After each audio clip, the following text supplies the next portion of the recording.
হঠাৎ দেখি চুলার নিচের আগুনটা উপরে উঠছে, আগুন উপরে উঠছে। যেই মাত্র আগুন উপরে উঠছে ওই মানুষগুলার দিকে তাকায় দেখলাম ইরতাফাউ, উলঙ্গ নারী পুরুষগুলাও আগুনের সাথে উপরে উঠছে। বুখারী শরীফের হাদিস। আগুনে উঠার পর যেই মাত্র চুলার মাথায় নারী পুরুষগুলো আসছে, কাদা আইয়াখরুজু, আমি তাকায় দেখলাম তারা বাহিরে পড়ে যাবে অবস্থা। হাত্তা ইদা খমাদাত, আগুন আবার নিচের দিকে যায়। রাজাউ ফিহা, মানুষগুলো আবার নিচের দিকে চলে যায়। আমি অবাক হয়ে প্রশ্ন করলাম, এরা কারা? দুইজন জবাব দেয়, হুমুজ জুনাত ইয়া রাসূলুল্লাহ, এরা হলো দুনিয়ার মধ্যে যারা ব্যভিচার করেছে, জিনা করেছে, এই নারী পুরুষ এরা কিয়ামত পর্যন্ত এই চুলার মধ্যে জ্বলতে থাকবে, মাথায় আসবে আবার নিচে যাবে, কিয়ামতের আগে চুলার আগুন বন্ধ হবে না। নাউজুবিল্লাহ। তো নবীজি সাল্লাল্লাহু আলাইহি সাল্লাম বলেন, আমি দেখলাম এই চুলার আগুন দাউ দাউ করে জ্বলতেছে।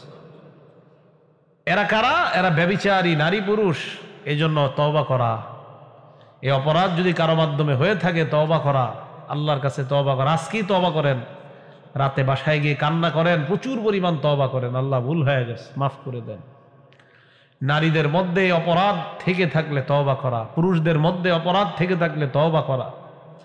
আল্লাহ আমাদের সকলকে এই জাতীয় অপরাধ কর্ম থেকে বেঁচে নিজেরা যেন চলতে পারি, আল্লাহ তৌফিক দান করেন।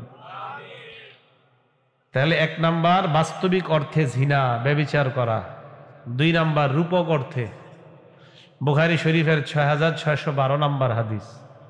ক্বালা রাসূলুল্লাহ সাল্লাল্লাহু আলাইহি ওয়াসাল্লাম, আল্লাহর নবী বলেন, ইন্নাল্লাহা কাতাবা আলা ইবনি আদম হাজ্জাহু মিনাজ জিনা, আল্লাহ পাক রব্বুল আলামিন আদম সন্তানের উপর ব্যভিচারের একটা অংশ লিখে দিয়েছে। আল্লাহ কি কথা কয় দেখেন, আদরাকা যালিকা লা মুহালাতা, আদম সন্তানের সামনে জিনার পরীক্ষা উপস্থিত হবে। আদম সন্তানের সামনে, আমার সামনে, আপনাদের এই যুবক ভাই, আমাদের সবার সামনে জিনার পরীক্ষা অবশ্যই আসবে। আমাদের নবী বললেন, জিনার পরীক্ষা তোমার চোখের সামনে যাবে। জিনাল আইনি আন নজরু, চোখের জিনা হলো হারাম জিনিসের দিকে দেখা। ওয়া জিনাল লিসান আল মানতিক, মুখের জিনা হলো মুখ দিয়ে অশ্লীল কথা বলা। ওয়া জিনান নাফসিয়াত তামান্না, নবীজি বলেন, ওয়ান নাফসু তামান্না ওয়া তাশতাহি, নফস কামনা করে, দিনের বেলা কোনো সুন্দরী নারীর দিকে দেখলে নফস কামনা করে। কথাগুলো মন দিয়ে শুনবো।